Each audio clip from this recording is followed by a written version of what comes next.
প্রবাদ আছে, চোরে চোরে মাস্তুতো ভাই। তবে নিজের ভাগে কম পড়লে বন্ধু হয়ে যায় শত্রু। তখন আর তারা ভাই থাকে না। এমনটাই হয়েছে পতিত স্বৈরাচারী দল আওয়ামী লীগের নেতাদের মধ্যে। ক্ষমতা হারিয়ে এখন একে অপরকে দোষারোপ করছেন।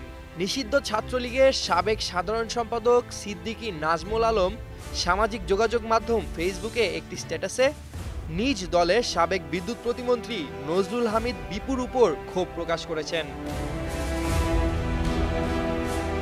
বৃহস্পতিবার রাতে দেওয়া ওই ফেসবুক পোস্টে বিপুকে সর্বকালের সেরা বিদ্যুৎ চোর হিসেবে আখ্যা দিয়েছেন ছাত্রলীগের সাবেক এই সাধারণ সম্পাদক। পোস্টে সিদ্দিকী নাজমুল উল্লেখ করেছেন, অনেকদিন নিঃশ্বাস বন্ধ রেখে চুপ থাকলাম, কিন্তু আমার মাথায় আসে না আমাদের নেত্রী ঘরে ঘরে বিদ্যুৎ পৌঁছানোর লক্ষ্যে বিদ্যুৎ সেক্টরে অভূতপূর্ণ উন্নতি সাধন করেছেন, কিন্তু আমাদের সরকারের সময়ের চাইতে এবার রমজানে তেমন লোডশেডিং হয়নি। তার মানে হলো প্রধানমন্ত্রীর চোখ ফাঁকি দিয়ে বিদ্যুৎ চোর বিপু এবং কিছু বিদ্যুৎ চোর আমলাদের সমন্বয়ে কৃত্রিম লোডশেডিং তৈরি করত এবং নিজেদের পছন্দের পাওয়ার প্ল্যান্ট ব্যবসায়ীদের রমরমা একচেটিয়ে ব্যবসা করার সুযোগ করে দিয়ে সিন্ডিকেট করে কমিশন কামাতো।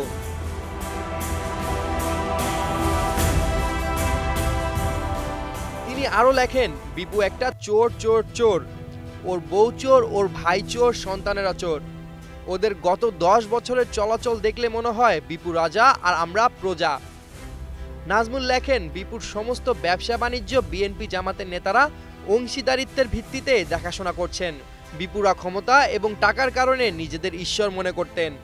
ফেসবুক পোস্টে নাজমুল ক্ষোভ প্রকাশ করে লেখেন, বিপু কিন্তু তার ছেলে মেয়েদের লাক্সারিয়াস লাইফ লিড করাচ্ছেন, কিন্তু আপনি আমাদের ছেলে মেয়েদের মৌলিক চাহিদা পূরণ করতে হিমশিম খাচ্ছি। আমি সরকারি দলে থাকতেও সমালোচনা করেছি, নিজের বিরুদ্ধে অপপ্রচারের জবাব দিয়েছি।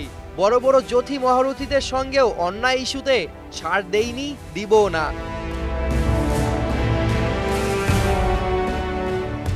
তিনি লেখেন, যারা লুটপাট করে দলটাকে শেষ করলেন তাদের বিরুদ্ধে লিখলেই এক দলের জ্বালা উঠে এভাবে যে এখন ঐক্যের সময়, এখন এগুলো লেখা যাবে না, আবার ক্ষমতায় গেলে এসব নিয়ে আলোচনা করা যাবে।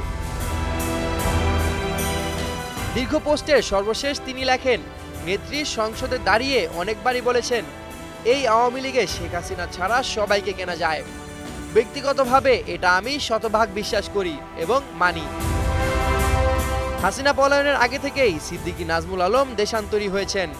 অন্যদিকে সাবেক বিদ্যুৎ প্রতিমন্ত্রী নজরুল হামিদ বিপু স্বৈরাচার সরকার পতনের পর থেকেই পলাতক আছেন।